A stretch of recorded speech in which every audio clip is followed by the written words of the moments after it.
السلام عليكم ورحمة الله تعالى وبركاته. الحمد لله رب العالمين، والعاقبة للمتقين، ولا عدوان إلا على الظالمين. سبحانك لا علم لنا إلا ما علمتنا إنك أنت العليم الحكيم. قال رب اشرح لي صدري ويسر لي أمري واحلل عقدة من لساني يفقهوا قولي. أما بعد. Alhamdulillah, muslimin yang dirahmati oleh Allah Subhanahu wa taala. Pertama sekali, marilah sama-sama kita meningkatkan kesyukuran kita kepada Allah Subhanahu wa taala, kerana Allah Subhanahu wa taala masih berikan taufik dan hidayah kepada kita untuk sama-sama kita datang ke rumah Allah Subhanahu wa taala untuk menunaikan perintah Allah yang sangat agung, yakni sembahyang fardu maghrib secara berjemaah mengikut sunnah baginda sallallahu alaihi wasallam.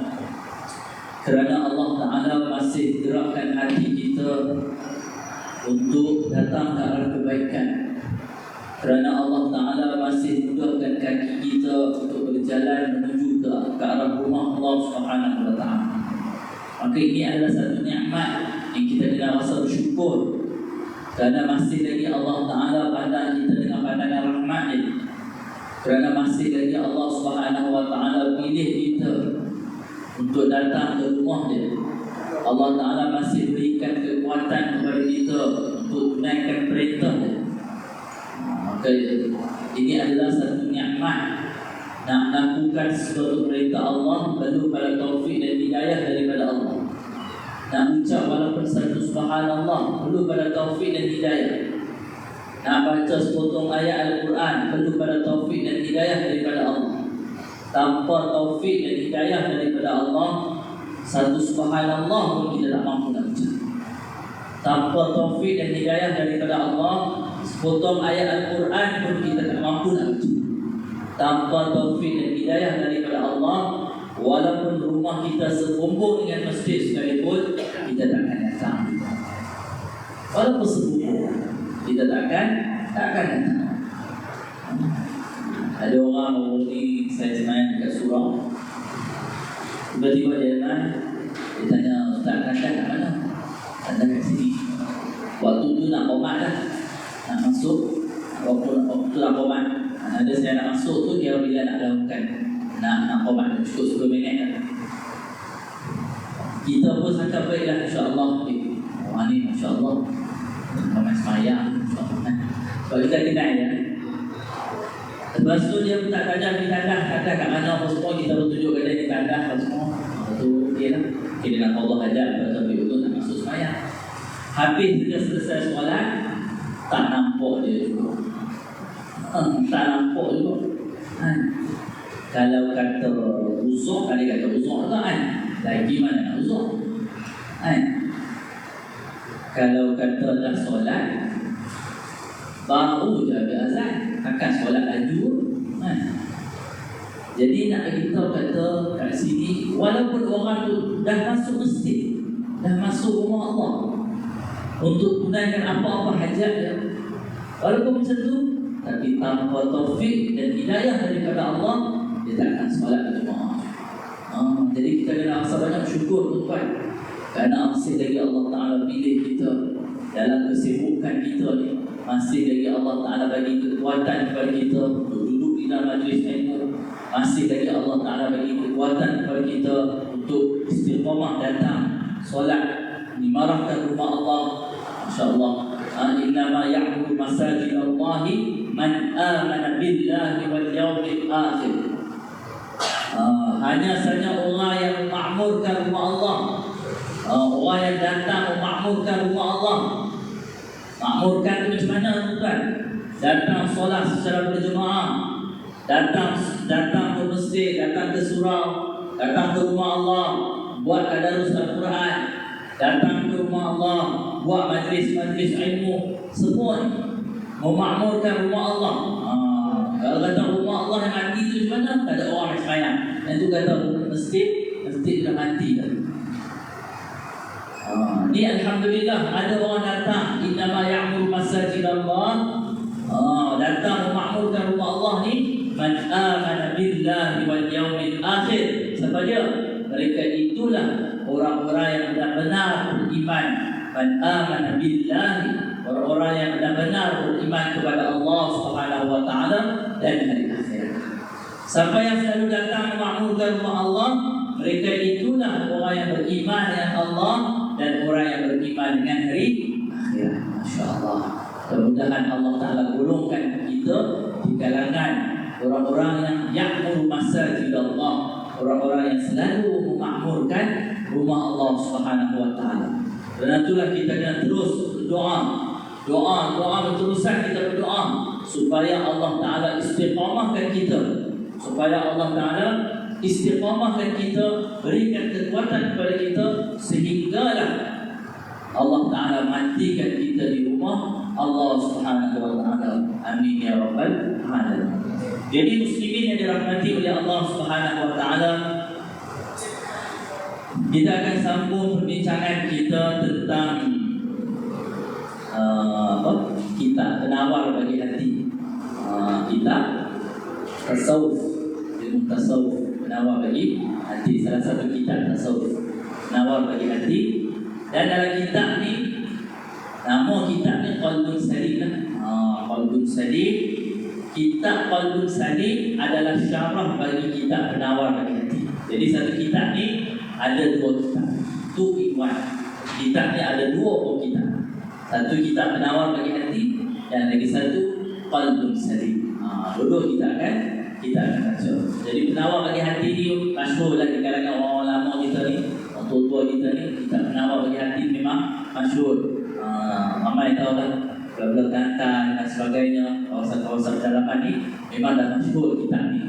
Jadi Ustaz Muhadir Tajijul ni, beliau telah mensyarahkan kitab penawar bagi hati secara terperinci supaya semua masyarakat yang akan datang selepas dia ni dapat mudah untuk faham, dan ustaz-ustaz yang nak mengajar kitab tersebut mudah untuk nak fahamkan hati semua.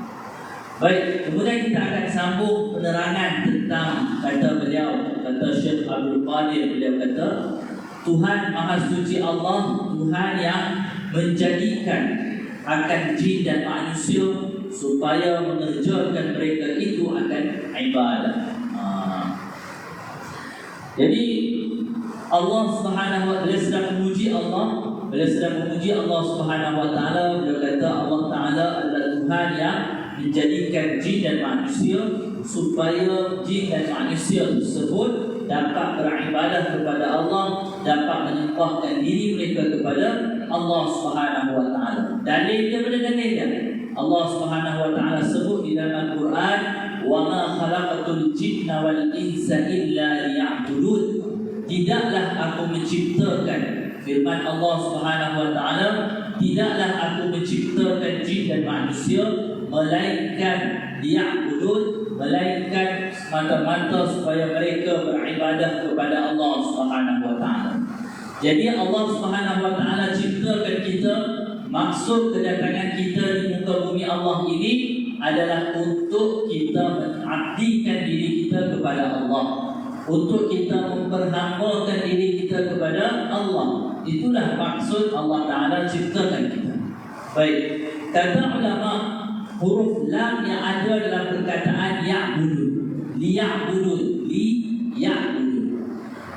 Huruf lam yang ada dalam perkataan ya'budu ni, lam ni dalam bahasa Arab dia memberi beberapa makna. Lam dalam bahasa Arab dia memberi beberapa makna. Sebab bahasa Arab ni bahasa yang kaya. Bahasa Arab ni bahasa yang kaya, masya-Allah. Dalam satu huruf lam boleh memberi beberapa makna mengikut keadaan. Itu kata bahasa dia luas, bahasa dia kaya, bahasa Arab ni. Jadi kata ulama, makna yang pertama dia boleh memberi makna, lam ni dia boleh memberi makna lit-ta'lil. Lam lit-ta'lil. Apa makna lit-ta'lil? Sebab. Lam yang memberi makna sebab. Sebab. Yang kedua lil-gharad, tujuan. Tujuan tertentu. lam tersebut, huruf lam tu dia memberi makna tujuan tertentu. Contoh ada kalau ayat ni, saya tak kata ni betul lagi. Yang ni contoh kalau kita ambil makna litta'lil, sebab kita boleh terjemah macam mana? Tidaklah aku mencipta jin dan manusia melainkan sebabnya ialah supaya mereka beribadat kepada aku. Itulah bila kita guna litta'lil, tapi belum betul lagi tu. Itu tak betul lagi, bukan makna lain tu. Kalau dia memberi makna adalah gharad, tujuan tertentu, kita boleh terjemah ayat tu, tidaklah aku mencipta jin dan manusia melainkan tujuannya supaya mereka beribadah kepada aku. Ini betul tak? Tak betul juga. Jadi apa yang betul dalam perkataan ya'budun, dia memberi makna apa? Lil hikmah. Makna yang ketiga bagi huruf lam dia, salah satu dia ialah lil hikmah, iaitu hikmah. Hikmah, terjemah dia hikmah. Tidaklah aku mencipta jin dan manusia melainkan hikmahnya supaya mereka beribadah kepada aku. Jadi kata ulama, lam dalam perkataan ya'budun ini adalah memberi makna lil hikmah ataupun lis sayrurah. Apa makna sayrurah? Memberi peluang. Lam ini memberi makna memberi peluang kepada mereka. Allah Ta'ala memberi peluang kepada kita untuk nak dapatkan redha dia. Bila dapat redha Allah, maka kita akan dapat syurga Allah. Bila kita dapat redha Allah, maka kita akan dapat syurga Allah. Jadi kata ulama, kita tak boleh silap faham tentang ayat. Dulu kita faham apa? Allah Ta'ala cipta jin dan manusia semata-mata supaya jin dan manusia ni beribadah kepada dia. Seolah-olah macam Allah Ta'ala memerlukan ibadah kita. Seolah-olah Allah Ta'ala berhajat dengan ibadah kita. Bukan. Allah Ta'ala langsung tidak berhajat kepada apa yang dicipta. Allah Ta'ala langsung tidak berhajat kepada manfaat apa yang dia cipta. Allah ciptakan langit, manfaat yang ada di langit bukan Allah yang dapat, bahkan yang dapat manfaat daripada langit adalah kita sendiri. Hujan yang turun, yang dapat manfaat daripada air hujan tersebut adakah Allah? Tidak. Siapa yang dapat? Kita yang dapat. Sebab Allah Ta'ala tidak berhajat manfaat daripada air hujan itu. Kerana sifat sempurnanya Allah Ta'ala, Allah Ta'ala bersifat dengan sifat yang sempurna, sehingga Allah Ta'ala tak berhajat langsung dengan apa yang dicipta. Jadi kata ulama, Allah cipta jin dan manusia ni, dan Allah Ta'ala langsung tidak berhajat daripada ibadah kita, sembahyang kita, puasa kita, zakat kita, haji kita, baca Al-Quran kita. Allah langsung tidak berhajat. Nak buat ke, tak buat ke, langsung tak bagi manfaat pun, tak bagi mudarat. Ini bagi Allah Ta'ala. Tak. Kalau kita sembahyang ke, kita tak sembahyang ke, tak ada apa, langsung kita tak. Anak sembahyang, tak sembahyang sudah, tak tahu. Yang kena siapa? Kita yang akan kena. Yang akan dapat manfaat daripada ibadah tu kata ulama siapa? Kita yang akan dapat manfaat. Sebab tu hikmah dia. Allah cipta jin dan manusia melainkan hikmahnya supaya mereka beribadah kepada-Ku. Dengan mereka beribadah kepada-Ku, mereka akan mendapat redha-Ku dan akan mendapat syurga. Itu hikmah. Hikmah Allah Ta'ala menjadikan solat, menurunkan solat, puasa, zakat, haji, semua ibadah-ibadah ni, siapa yang akan mendapat manfaat daripada ibadah tersebut? Kita sendiri yang akan dapat manfaat, bukan Allah. Allah tak mengajar. Daripada Nabi Adam AS, kata ulama, perumpamaan daripada Nabi Adam AS sampailah bayi yang terakhir. Seluruh makhluk dan jin, semua mereka ni mentaati Allah Ta'ala. Taat, semua sujud dengan Allah. Tak ada satu orang pun yang kufur dengan Allah. Bahkan semua sujud dengan Allah, semua taat dengan Allah. Tak ada satu orang pun yang kufur. Tak ada seekor binatang pun yang kufur. Contohlah, semua makhluk, semua yang ada di langit, di bumi, di udara, di laut, semuanya taat dengan Allah. Kata ulama, darjat Allah, kedudukan Allah, keagungan Allah sebesar sebesar lubang jarum pun takkan naik. Sebesar lubang jarum pun takkan naik. Allah tak berhajat untuk naik dan turun, kerana sifat keagungan Allah dah sempurna. Azim Allah Ta'ala dah sempurna. Tak perlu nak naik, tak perlu nak turun, tak perlu dah. Kita boleh dah. Kita berhajat pada naik dan turun. Contoh, kita buka kedai makan. Buka kedai makan, yang akan dapat manfaat daripada kedai makan siapa? Kita lah yang akan dapat keuntungan dia. Ada orang buka kedai makan semata-mata buat pencuri saja? Ada. Orang buka kedai makan tujuan dia untuk apa? Tujuan dia nak dapatkan manfaat daripada apa yang dia usahakan. Itu lumrah. Satu orang bina bangunan, satu kontraktor bina bangunan beberapa blok. Siapa yang akan dapat manfaat daripada keuntungan pembinaan tersebut? Orang tu lah, kita yang bina tu lah yang akan dapat manfaat. Walaupun kita nampak orang semua main beli rumah, orang duduk dalam rumah, setiap rumah tu semua dah ada orang, keuntungan daripada setiap unit rumah tu siapa yang akan dapat? Orang yang bina bangunan tu. Jadi adakah dia tidak berhajat kepada keuntungan tu? Ya, susah payah dia bina, dia yang berhajat. Dia berhajat walaupun rumah tersebut 42,000 ke 72,000 ke berapa ratus ribu sekalipun, tetap dia akan berhajat kepada setiap manfaat daripada setiap unit rumah. Dia berhajat. Ataupun dia beli percuma. Walaupun rumah tu dia beli 42,000, jual 42,000, ada keuntungan dalam tu. Ada komisen dia. Dia akan dapat komisen daripada situ, daripada apa yang dibina tu. Iaitu sunnatullah, lumrah. Apa yang kita buat, kita yang akan ambil manfaat daripada benda yang kita usahakan. Tapi Allah Ta'ala langsung tidak berhajat dengan apa yang dicipta.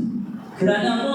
Kerana sifat sempurna yang ada pada Allah Ta'ala dan sempurna dan tak berhajat langsung. Allah cipta 7 perkara langit, Allah cipta 7 perkara bumi. Adakah Allah berhajat kepada pertolongan malaikat? Walaupun malaikat ada dalam ketika itu, Allah langsung tidak berhajat dan langsung tidak minta pertolongan daripada para malaikat. Kerana kesempurnaan sifat yang sempurna ada pada zat Allah Ta'ala. Masya-Allah.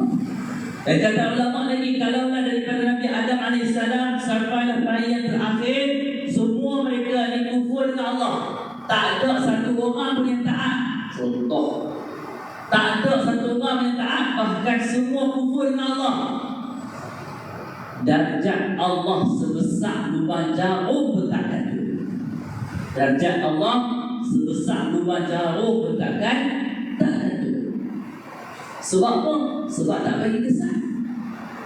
Sama ada hamba Allah dia taat dengan Allah ataupun tidak taat dengan Allah, langsung tidak memberi kesan kepada kerajaan Allah di sana.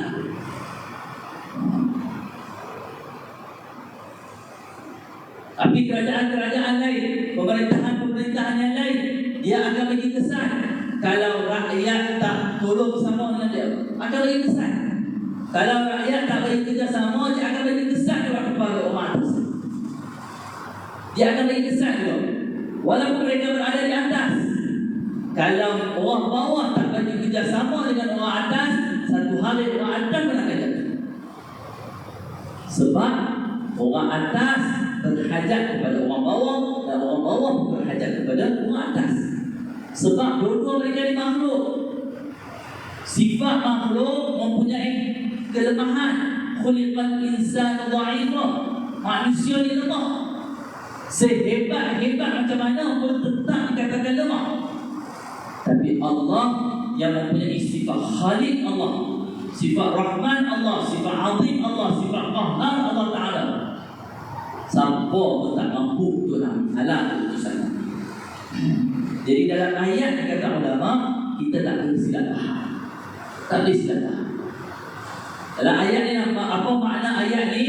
Allah Ta'ala cipta jin dan manusia, Allah Ta'ala cipta syurga dan neraka, Allah cipta syurga dan neraka, dan Allah cerita habis-habisan apa yang ada dalam syurga. Dan semua kita tahu apa yang ada dalam syurga. Bukan kita saja, orang bukan Islam pun tahu apa yang ada dalam syurga. InsyaAllah.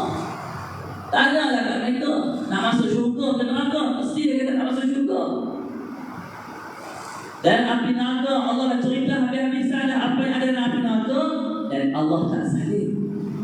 Allah Ta'ala tak zalim. Allah dah cerita dah. Dan Allah Ta'ala bagi peluang kepada kita. Hampa pilihlah nak syurga ke nak neraka. Nak syurga ke nak neraka. Dan Allah Ta'ala sediakan jalan untuk nak menuju ke arah syurga. Allah dah tunjuk dah. Apa jalannya? Sembahyang 5 waktu secara berjemaah. Salah satu contoh. Sembahyang 5 waktu secara berjemaah dapat masuk syurga Allah dengan tanpa hisab. Baca setiap ayat Al-Quran akan naik tingkat demi tingkat dalam syurga, sehinggalah tingkatan dia yang paling terakhir minal jinnati wan nas, tingkatan dia lah tingkatan yang paling tertinggi dalam syurga.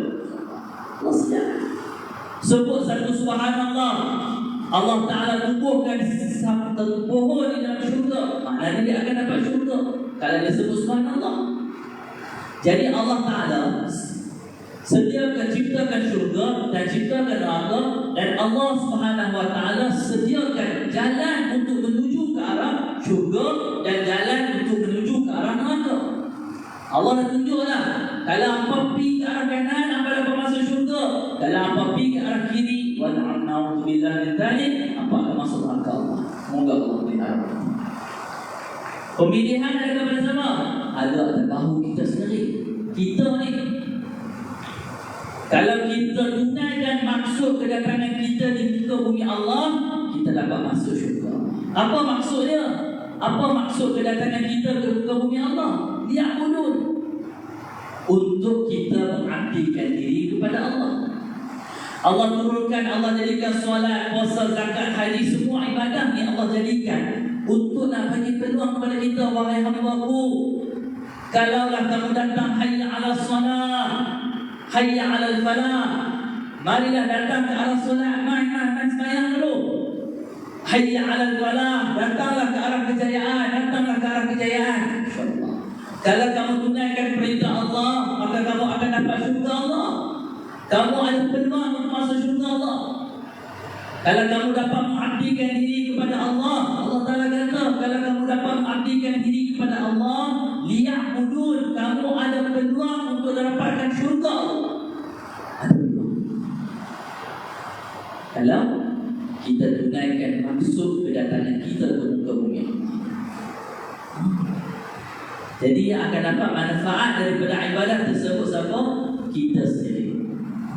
Kita yang beribadat, kita yang sembahyang, kita yang puasa, kita yang bayar zakat, kita yang tunaikan haji, yang akan dapat manfaat daripada ibadah tersebut bukan Allah, bahkan yang akan dapat manfaat daripada ibadah tersebut adalah Tuhan yang buat ibadah tersebut. Diri sendiri yang akan dapat manfaat daripada ibadah tersebut. Inilah maksud ayat wa ma khalaqtul jinna wal ins illa liya'budun.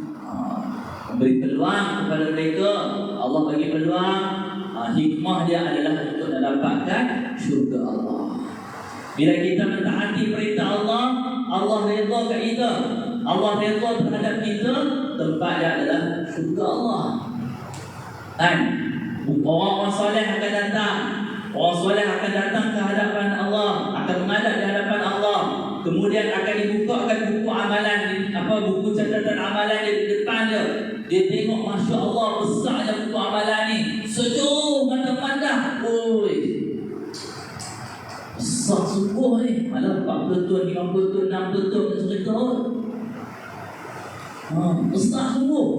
Maka ketika Allah Ta'ala bagi kepada dia kekuatan memori yang mana dia dapat ingat peristiwa-peristiwa yang berlaku ketika dia berumur akhir balik sampai dia mati, semua dia dapat ingat. Allah akan bagi kekuatan memori ke dia, luar biasa. Dia akan baca satu persatu, baca sampailah habis semua buku amalan dia akan bagi tahu kepada Allah. Maka Allah Ta'ala tanya, wahai hamba-Ku, adakah malaikat aku ni buat zalim terhadapmu? Di sebelah kanan ada malaikat yang mencatat kebaikan, di sebelah kiri ada malaikat yang mencatat segala dosa kita semua akan dicatat.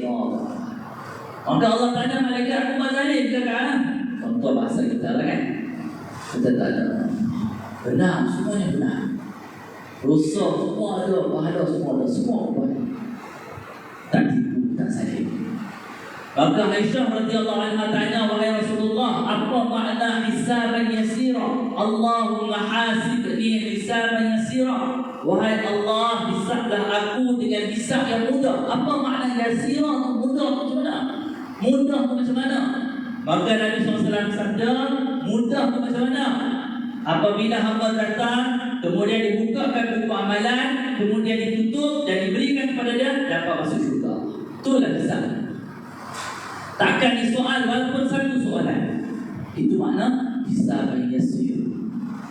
Kerana kata ulama, kalau satu orang mula dihisab, Allahu Akbar, dia tak dari mana, pasti dia akan dihisab. Pasti akan dihisab. Mula ditanya satu soalan, pasti dia akan dihisab. Sebab itulah orang yang dapat jaga sembahyang, Masya Allah, orang yang dapat jaga sembahyang, Allah Ta'ala akan masukkan dia dalam syurga Allah dengan tanpa hisab. Itulah makna hamba Allah yang beribadah, dan dialah yang akan mendapat manfaat daripada ibadah tersebut. Kemudian kata Syekh Abdul Qadir, bila kata Tuhan yang sangat mengetahui, yang maha mengetahui, terjemahan dia dalam bahasa Arab Al-Alim, Al-Alimu. Terjemahan dia Alimun. Allah Ta'ala bersifat alim. Allah Ta'ala bersifat sangat-sangat mengetahui setiap apa yang tersembunyi di dalam dada manusia. Setiap apa yang tersembunyi, semuanya dalam pengetahuan Allah. Semua dalam pengetahuan Allah. Kata ulama, apa yang tersembunyi di dalam dada dan segala mata-mata khianat. Apa makna mata-mata khianat? Ada beberapa makna mata khianat tu boleh. Dalam Al-Quran Allah sebut ya'lamu kha'inatal a'yuni wa ma tukhfis sudur. Maksudnya Allah Ta'ala mengetahui pengkhianatan pandangan mata seseorang, serta mengetahui akan apa yang tersembunyi di dalam hati. Mata khianat ni dia ada beberapa makna. Mata khianat pertama dia beri makna apa? Satu orang tu dia tahu dah benda tu haram. Dia tahu benda tu haram, dia curi-curi nak tengok. Curi-curi nak tengok perkara haram tersebut. Curi-curi nak tengok tu apa makna dia? Bila orang ada, dia tak tengok. Kan? Walau ada, dia tak tengok. Contoh perempuan laluan, perempuan yang haram lagi dia tengok. Kan? Perempuan lalu kat luar, haram kita tengok. Tapi kalau kita duduk sama-sama, kita nak tengok, kita rasa segan. Kita akan rasa segan. Takkan tengok tentu kot, tak teruk sangat duduk dalam surau tengok tentu. Tak kena lah kan. Tapi bila orang tak ada, dia sebenarnya nak tengok juga. Itu kata mata khianat yang memberi makna satu. Curi-curi nak tengok perkara haram. Curi-curi nak tengok perkara haram. Orang ada, dia tak tengok. Bila orang tak ada, dia mula nak tengok. Tu pun sehari tengok, siapa tak ada, tengok. Itu kata dosa mata khianat. Orang tak ada, dia rasa macam orang tak ada, tapi sebenarnya Allah ada. Allah sedang melihat. Sifat alim Allah Ta'ala ni, mata khianat pun Allah Ta'ala maha mengetahui. Nak kata anggota badan mata ni, anggota badan paling kecil ni, dosa yang dilakukan oleh mata yang begitu halus ini pun dalam pengetahuan Allah. Semoga Allah pelihara. Yang kedua, dia memberi makna. Yang kedua, dia memberi makna satu orang tu tipu. Makna dia tak tengok orang tu buat dosa. Contoh, dijadikan sebagai saksi. Dengan kata dia saksi, sebenarnya dia tak nampak pun dia buat dosa. Dia tak nampak pun dia buat zina. Tapi dia kata, nampak Oh, betul-betul dia buat aku nampak ni. Ni mata khianat juga. Han nak tengok dia buat dosa, lepas tu Han tuduh dia kata buat dosa, kata Han tengok pula. Ni tipu dengan pandangan. Maka ini pun dikatakan sebagai khianat. Yang ketiga apa dia? Kali pertama kali dia tengok perkara haram, tertengok, tak apa dimaafkan, tertengok. Mata khianat apa dia? Dan tertengok, lepas tu nak tengok lagi. Lepas tu dah tertengok kali pertama, lepas tu nak tengok lagi. Yang tu lah dikatakan sebagai mata khianat. Kalau kali pertama tertengok, astagfirullah. Tak apalah kan, bagus lah. Tapi dia taat cakap nak suruh dia nak tengok, dia pun tengok. Itu kata mata dosa, mata khianat. Tapi Allah Ta'ala tengok tak? Allah sedang lihat apa yang dibuat oleh mata itu. Ini memberi makna mata khianat. Ada juga memberi makna mata khianat macam mana? Contoh duduk meeting isyarat. Dia tak minat dengan pengurusi, tak minat dengan pemulu. Dengar pemulu cakap, dia bagi isyarat. Dia cakap kan? Dia tak buat apa pun. Dia tak cakap pun, tapi dia bagi isyarat ni saya cakap. Dia bagi isyarat menggunakan mata, bagi isyarat tangan. Dia jegir orang tu, jegir pengurusi tu, contohlah kan. Itu pun dikatakan sebagai mata khianat. Ya'lamu kha'inatal a'yuni wa ma tukhfi sudur. Pengurusi tak tahu, penghulu kampung tak tahu kalau dia mengumpat orang, dia mengumpat pengurusi tak tahu. Ataupun penghulu kampung tak tahu dia mengumpat menggunakan mata, tak cakap pun, cakap orang dia dengar. Duduk dalam mesyuarat cakap orang dengar ni. Bagi isyarat mata. Isyarat mata ni, bagi isyarat mata tu orang tengok mata dia, kita kata dia tak suka gitu. Orang tengok mata kita kan. Contoh saya bagi isyarat, contoh saya tak suka dengan orang. Orang yang tu sebelah dia boleh tahu kata saya ni tak suka dia ni. Dengan apa keputusan daripada mana? Daripada mata tu. Itu kata mata khianat. Tapi Allah Subhanahu wa taala zat yang maha mengetahui apa yang kita buat dengan menggunakan anggota yang paling kecil, iaitu mata kita. Anggota yang paling halus iaitu mata kita ni. Allah Ta'ala maha mengetahui apa itu. Allah. Ini sifat alimnya Allah. Saya bersifat alim tak? Saya pengetahuan saya berterhad. Apa yang ada belakang tu saya tak tahu. Tak tahu dah.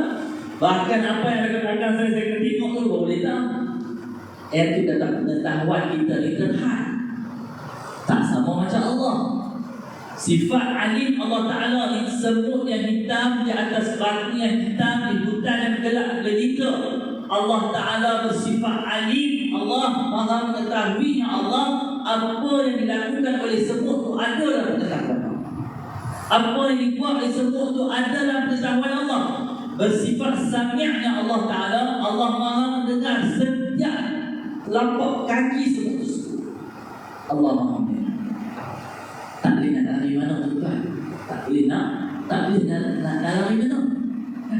Nak lari mana? Kat dunia kita boleh terlepas, tapi kat akhirat kita tak terlepas.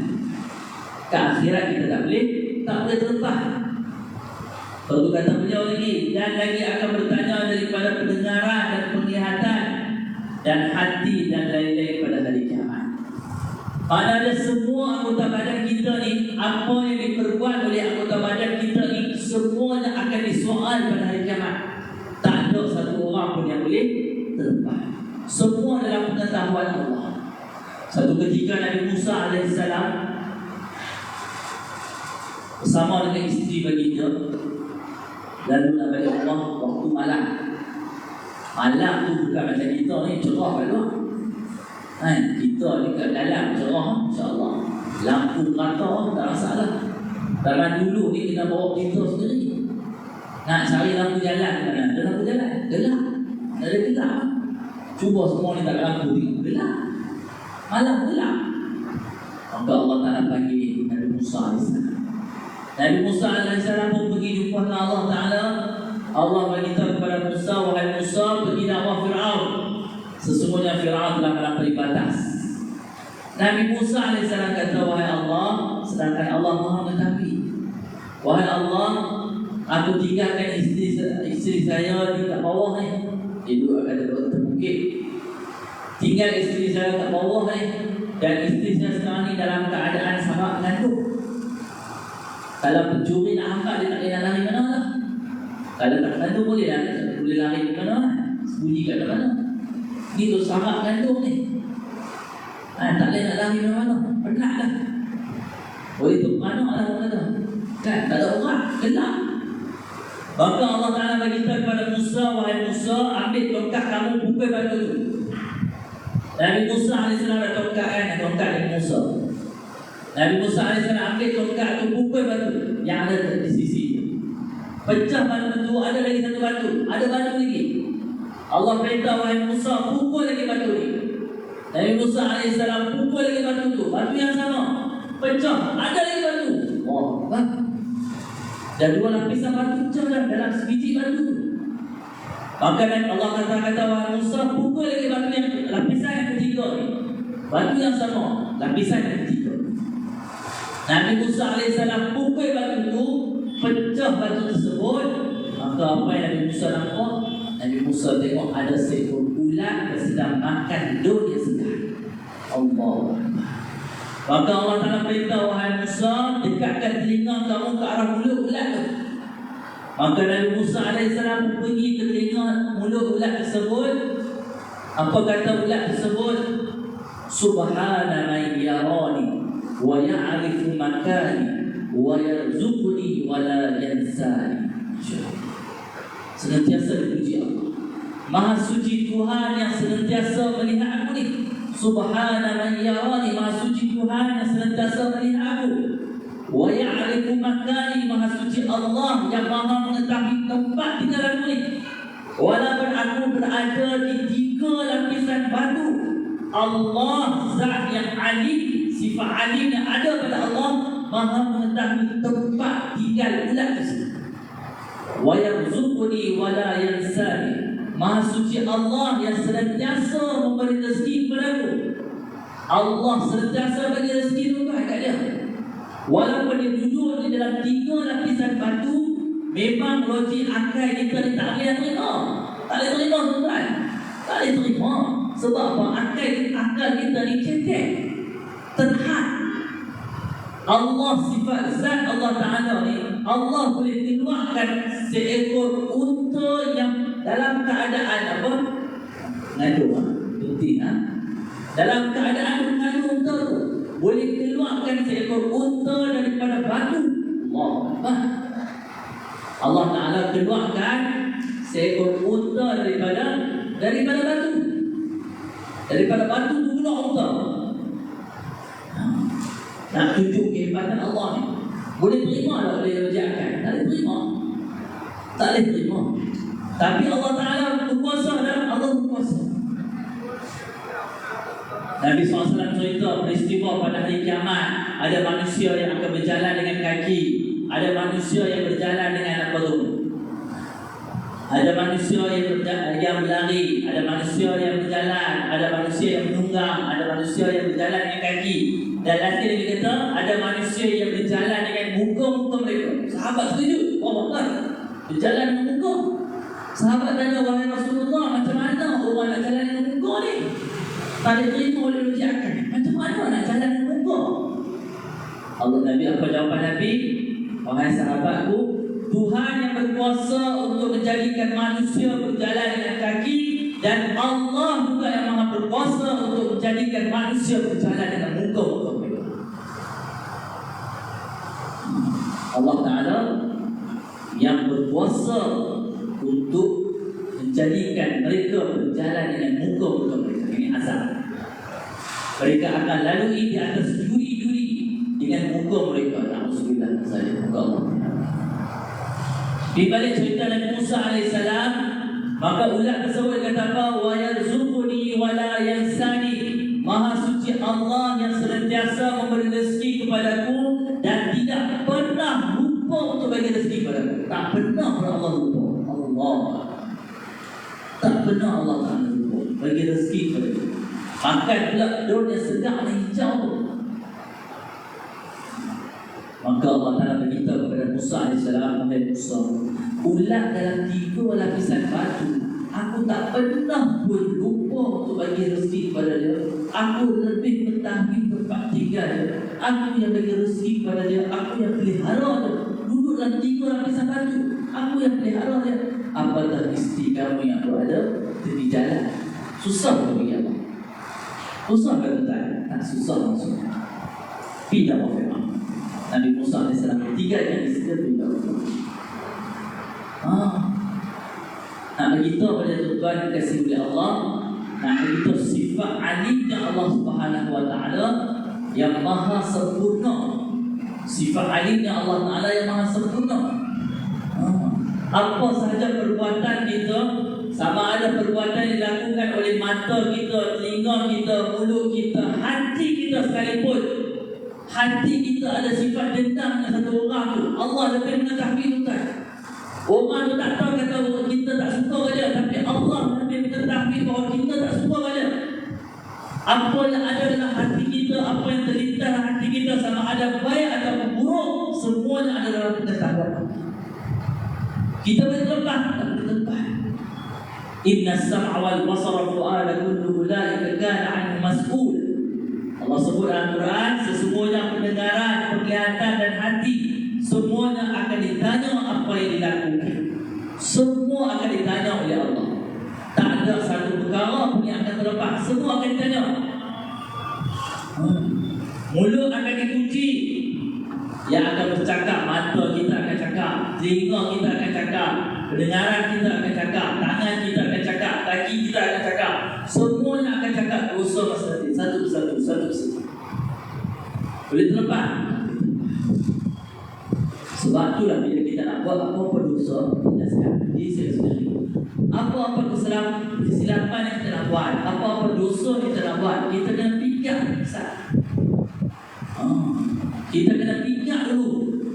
Apa-apa pekerjaan yang kita nak buat, kita kena fikir dulu, betul tak aku nak buat pekerjaan? Betul tak apa yang aku buat? Kita kena yakin bahawa Allah sedang melihat aku ni. Allah bertengok aku ni. Walaupun aku berada dalam rumah berseorangan diri, Allah lebih mengetahui. Walaupun aku berada di dalam bilik yang gelap berseorangan diri, Allah lebih mengetahui keadaan aku. Tak boleh nak lalu-lalu. Bila kita fikir macam tu, bila kita ingat macam tu selalu, Allah tengok aku, Allah tengok aku, Allah lebih mengetahui keadaan aku, Allah Ta'ala lebih mengetahui apa yang ada dalam hati aku, Allah lebih mengetahui apa keinginan aku, pekerjaan aku, semua Allah mengetahui. Berpeluang tak kita nak buat dosa?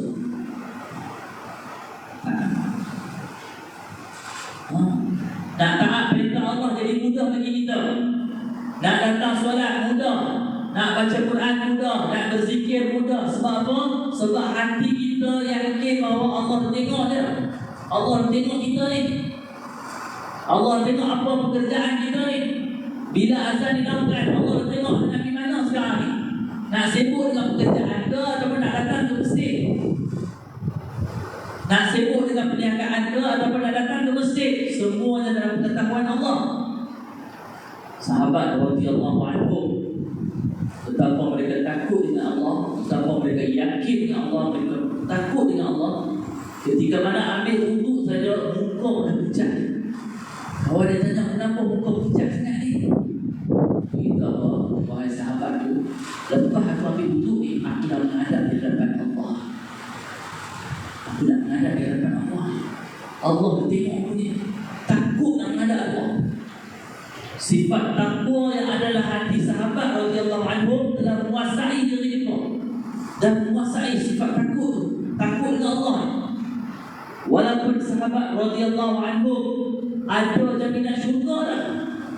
Abu Bakar fil jannah, Uthman fil jannah, Umar fil jannah, Ali fil jannah, masya-Allah, ramai sahabat fil jannah. Ketika hidup mereka ni yang digelar sebagai ahli syurga, tapi tapi takut mereka Allah, takut mereka kepada Allah sangat-sangat luar biasa. Umar radhiyallahu anhu Nabi SAW sabda, kalaulah ada Nabi selepas aku, Umar lah yang selayaknya untuk jadi Nabi. Nak kata martabat, darjat, kewarakat Umar radhiyallahu anhu begitu tinggi, masya-Allah, begitu hebat. Sedangkan semua orang takut dengan Umar. Dengar nama Umar je dah getar hati orang kafir Quraisy. Dia pun takut dengan Umar. Lepas keislaman Umar, barulah semua boleh sembahyang secara terbuka. Tidak semua orang Islam untuk sembahyang sembunyi-sembunyi. Takut kena pancung, takut kena marah, takut kena siksa. Tapi bila Umar radhiyallahu anhu masuk Islam, maka orang Islam dah mula sembahyang secara terang-terangan. Sebab orang kafir dah mula takut kerana keislaman Umar. Hebatnya. Syaitan pun takkan lalu di laluan Umar tu. Kalau jalan ke Jazul Umar radhiyallahu anhu lalu kat situ, syaitan tak berani nak lalu kat situ. Kerana kehebatan yang ada dalam diri Umar radhiyallahu anhu. Masya-Allah. Tapi tuan-tuan, sifat takut dia dengan Allah sangat luar biasa. Angkat saja takbir Allahu Akbar. Baca Al-Quran, sambil baca Al-Quran nangis. Sehingga kedengaran beberapa sah belakang kedengaran suara tangisan Umar. Kerana apa? Kerana takutnya beliau kepada Allah. Ya, sinilah sifat warak. Kita belajar ilmu tasawuf. Apa tujuan kita belajar ilmu tasawuf? Apa tujuan? Apa motif ilmu tasawuf itu? Apa? Nak datangkan sifat warak dalam diri kita. Nak datangkan sifat warak. Bukan hanya sekadar dengar habis. Kita nak datangkan tujuan. Apa tujuan ilmu tasawuf ni? Azan.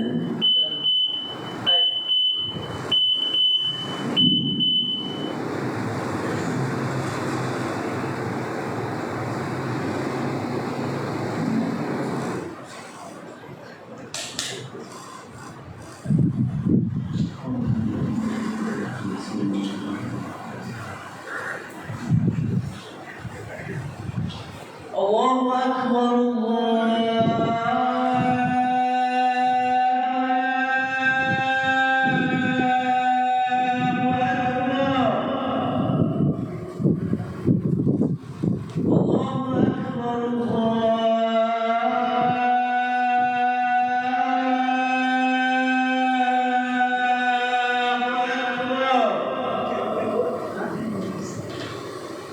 Asyhadu an la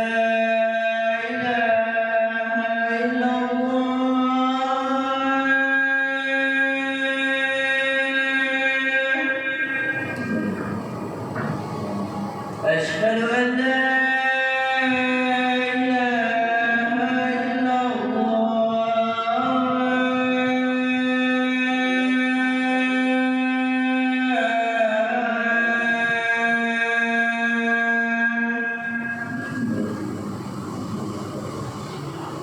أشهد أن محمدا رسول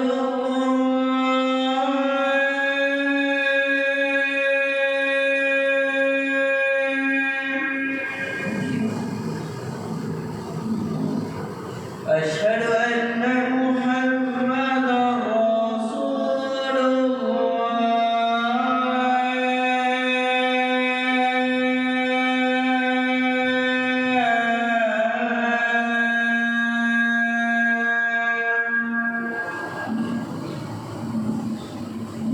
حي على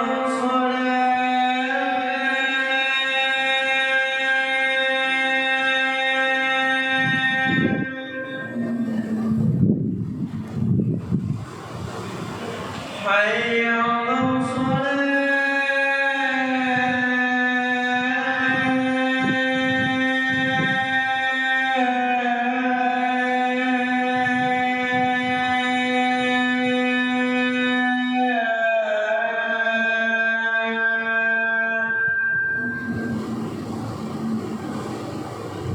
حي على الفلاح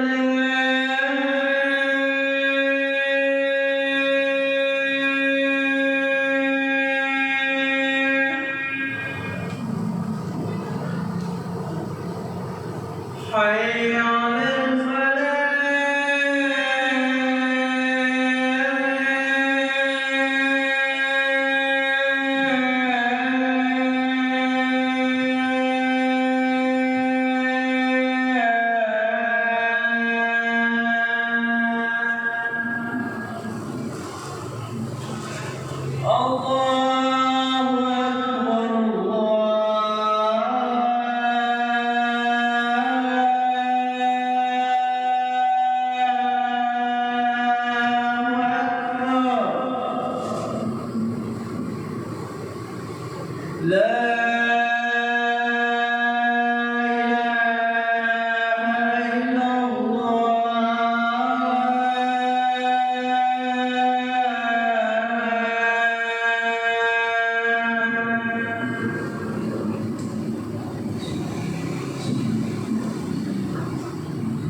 Baik tuan-tuan, apa tujuan kita belajar ilmu tasawuf adalah untuk kita nak datangkan sifat warak dalam hati, untuk nak jadi orang yang warak, orang yang benar-benar takut dengan Allah.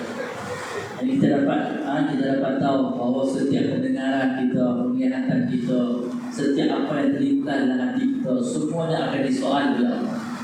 Sebab itulah kata ulama, setiap hari kita kena bermuhasabah. Setiap hari kita nak muhasabah bagaimana keadaan anggota badan kita, macam mana penggunaan anggota badan kita.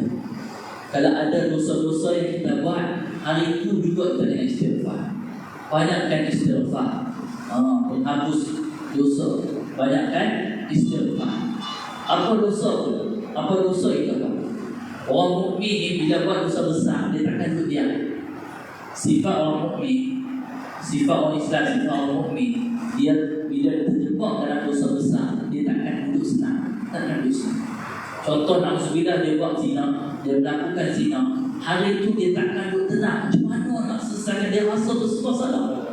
Dia rasa sumpah salah. Kenapa aku buat dosa ni? Dosa zina, dia tak boleh duduk diam. Dia akan fikir macam mana nak selesaikan masalah ni. Dia akan bertaubat, taubat. Jadi sifat orang. Tapi dosa kecil, biasa. Dosa kecil ni yang biasa. Buat atas kebaikan kelemahan diri kita. Tapi banyakkan istighfar. Banyakkan istighfar. Bukan kata saya suruh buat dosa-dosa kecil. Bukan makna dia itu. Makna dia ialah kita buat dosa disebabkan kelemahan kita. Ada kalanya kita akan buat dosa. Dan tak semua dia. Bukan kata kita ni maksud. Kalau Nabi SAW ni bersifat maksud. Nabi SAW tak ada dosa. Nabi tak pernah buat dosa. Macam kita ni penuh dengan kesilapan, penuh dengan dosa. Sebab itulah kita kena banyakkan istighfar. Lebih-lebih lagi kalau dia berkaitan dengan hukukul ibad, kalau dia berkaitan dengan manusia ni, yang tu yang bahaya. Berkaitan dengan manusia, kita kena lebih berhati-hati. Taubat kita takkan diterima kalau dia berkaitan dengan manusia dan manusia dia tak maafkan kita lagi. Taubat kita tak sempurna lagi. Kalau kita buat kesilapan kepada manusia, kita menyusahkan dia sampai dia bersakit hati, lepas tu kita nak bertaubat, kita salah satu syarat apa kita buat, kita kena minta maaf dengan orang yang kita pasal. Dia maafkan kita, baru taubat kita diterima. Kalau tidak, taubat kita belum diterima. Dosa yang berkaitan dengan manusia. Sebab tu mulut kita ni selalu yang berkaitan, banyakkan mulut, mata ni berkaitan dengan manusia, hukukul ibad. Sebab itulah khusus Allah Ta'ala sebut pendengaran, penglihatan, hati. Secara khusus Allah Ta'ala sebut. Sebab anggota-anggota ni lah yang selalu buat dosa. Penglihatan, pendengaran, hati pun sama. Walaupun orang tak nampak kita benci kat orang tu, walaupun semua manusia tak nampak, tapi Allah bersifat alim. Allah Ta'ala, Allah Maha mengetahui apa yang ada dalam hati. Sebab itulah berkaitan dengan hati pun kita kena jaga. Bila hati kita tak elok, maka semua anggota badan kita ni pun akan jadi masalah. Bila hati kita tak elok, semua anggota badan kita ni akan jadi masalah. Banyakkan zikir untuk nak bersihkan hati kita. Banyakkan baca Quran untuk nak bersihkan hati kita. Nak datangkan sifat-sifat mahmudah ni. Banyakkan baca Al-Quran, banyakkan zikir, banyakkan doa, minta pada Allah sifat-sifat mahmudah. Jangan ada dalam hati kita ni sifat-sifat madhumah, sifat yang dibenci oleh Allah. Sebab itulah pentingnya belajar ilmu tasawuf untuk kita nak tahu macam mana cara untuk nak menyucikan hati. Dalam ni akan cerita insya-Allah cara penyucian hati, cara penyucian mata kita, nak pelihara mata macam mana, nak pelihara anggota badan daripada dosa macam mana, apa yang perlu kita buat, apa amalan yang kita buat, dan pentingnya menjaga anggota badan daripada melakukan dosa. Dan cerita habislah semua kepentingan menjaga anggota badan daripada dosa. Semuanya dah telah dicerita, semuanya telah dicatat dalam ilmu tasawuf. Sebab itulah kita kena berhati-hati. Apa sahaja pekerjaan, apa sahaja amalan kita buat, kita fikir dulu. Fikir dulu. Allah suka tak? Kita kena sedar dulu Allah suka tak apa amalan yang kita buat. Allah suka tak? Kita nak cakap pasal orang, kita duduk dengan kawan kita nak kumpat satu-satu orang tu. Fikir dulu sebelum cakap. Allah suka tak apa yang kita cakap? Walaupun orang tu tak dengar, tapi Allah dengar apa yang kita cakap. Allah tahu apa yang kita buat. Allah dengar apa yang kita cakap. Dan kita kena sedar Allah suka tak benda ni. Kalau Allah tak suka, tinggal. Benda yang Allah Ta'ala tak suka, dia tinggal. Barulah kita akan dekatkan diri dengan Allah. Baru kita akan menjadi orang yang baru. Tapi kita masih lagi na'udzubillah min zalik, masih lagi layan dosa kita, masih lagi kita sedar mengumpat kita tahu adalah haram. Tengok perkara haram, tengok perkara maksiat itu adalah dosa. Dengar orang mengumpat dosa, cakap pasal mengumpat dosa, kita tahu semua benda tu, tapi masih lagi kita buat. Allahu Akbar. Itulah amaran yang Allah sebut, ya'lamu kha'inatal a'yuni wa ma tukhfi sudur. Mata-mata khianat. Tahu benda tu haram, tapi masih lagi kita tengok. Cakap dunia saya sendiri. Kita tahu benda tu haram, masih lagi kita tengok. Kita tahu kita tipu dengan mata tu adalah dosa, tapi masih lagi kita tipu dengan mata. Allahu Akbar. Benda ni akan disoal oleh Allah Subhanahu wa taala. Mudah-mudahan Allah Subhanahu wa taala pelihara kita. Mudah-mudahan Allah Taala pelihara kita daripada siksaan di neraka Allah Subhanahu wa taala. Mudah-mudahan Allah Taala berikan kekuatan kepada saya dan tuan sama-sama dalam kita menjaga anggota-anggota badan kita daripada melakukan perbuatan-perbuatan maksiat, dan berdoa, teruskan berdoa, minta pada Allah Ta'ala kekuatan, minta kepada Allah kekuatan untuk jaga diri kita, supaya Allah Ta'ala kuatkan iman kita, kuatkan keyakinan kita, kuatkan sifat takwa kita kepada Allah. Minta kepada Allah, rayu kepada Allah, supaya Allah Ta'ala suburkan sifat takwa dalam hati kita, supaya mudah untuk kita tinggalkan perbuatan-perbuatan maksiat. Amin ya rabbal alamin. Wallahu a'lam bishawab. InsyaAllah masa yang akan datang kita akan sambung tentang makna selawat. Kemudian dia kata dan selawat atas baginda. Jadi kita akan bincangkan tentang selawat. Ada 3 peringkat. Ini panjang agak sikit. Kita akan bincangkan tentang selawat pada masa yang akan datang, insyaAllah. Jadi ada apa-apa soalan tak? Dan berkaitan dengan pelajaran ini. Jadi dia tanya soalan dulu, apa ruang-ruang ni dipanjang pula. Jadi kita terus kita letak berkaitan dengan pelajaran.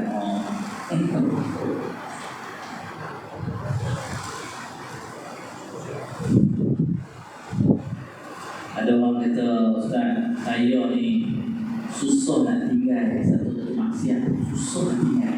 Ada setengah orang dia ada macam penyakit. Dia ada penyakit. Dia ada penyakit. Nak tinggal satu-satu dosa ni susah. Tapi dia nak tinggal. Kadang-kadang dia terjebak. Tapi dia nak tinggal. Maka kata ulama, hendaklah kita berdoa pada Allah Subhanahu wa taala dan banyakkan doa dan duduk secara, orang kata apa? Duduk secara berdoa, maksudnya duduk dengan orang. Maknanya duduk dengan orang, jangan duduk seorang-seorang. Duduk dengan orang, bila pun duduk dengan kawan. Kalau tidaklah sebaiknya kalau ada orang, tidak dengan orang sekali. Tidak bersama, kata Allah. Kalau ada isteri semua dan sebagainya tak apalah kan. Jangan kita selalu duduk seorang-seorang. Bila kita selalu duduk seorang-seorang tu yang menjadi masalah. Syaitan akan mudah duduk sama dengan kita. Dia mudah untuk nak menghasut kita. Dia mudah untuk nak, dia tahu lah kita ni ada penyakit macam tu, lagi mudah untuk nak kacau. Bila kita duduk seorang-seorang, bila kita duduk tak ada jemaah, ada masalah lagi. Jadi sebaik-baiknya kita duduk cari orang. Bila pun mai sembahyang jemaah, nak buat kerja apa pun ada, duduk dengan orang baru kita nak.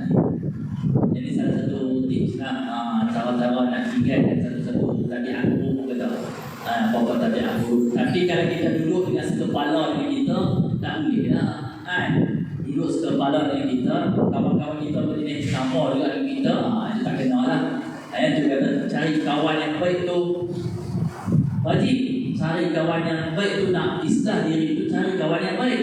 Ni cari kawan pun sekepala dengan kita, masuk jawab 10 kali pun macam tu juga orang kata. Kena tahan 10 kali pun macam tu juga. Sebab apa? Pilih kawan yang tak ni. Jadi duduk dengan orang-orang yang soleh. Salah satu ni duduk sama dengan orang-orang yang soleh. Orang-orang yang soleh duduk sama dengan ulama. InsyaAllah Allah Ta'ala akan pelihara kita. Mudah-mudahan Allah Ta'ala berikan kekuatan kepada saya dan tuan, sama-sama kita amalkan dalam kehidupan kita insyaAllah. Bismillahirrahmanirrahim. Alhamdulillahirabbil alamin. Wassalatu wassalamu ala asyrafil anbiya'i wal mursalin wa ala alihi washabbihi ajma'in. Allahumma faqih fi ma'rifat at-ta'wil. Allahumma zidna 'ilma warzuqna fahma. Allahumma rabbana atina fid dunya hasanah wa fil akhirati hasanah wa qina 'adzabannar. وصلى الله على سيدنا محمد وعلى اله وصحبه اجمعين. الحمد لله رب العالمين.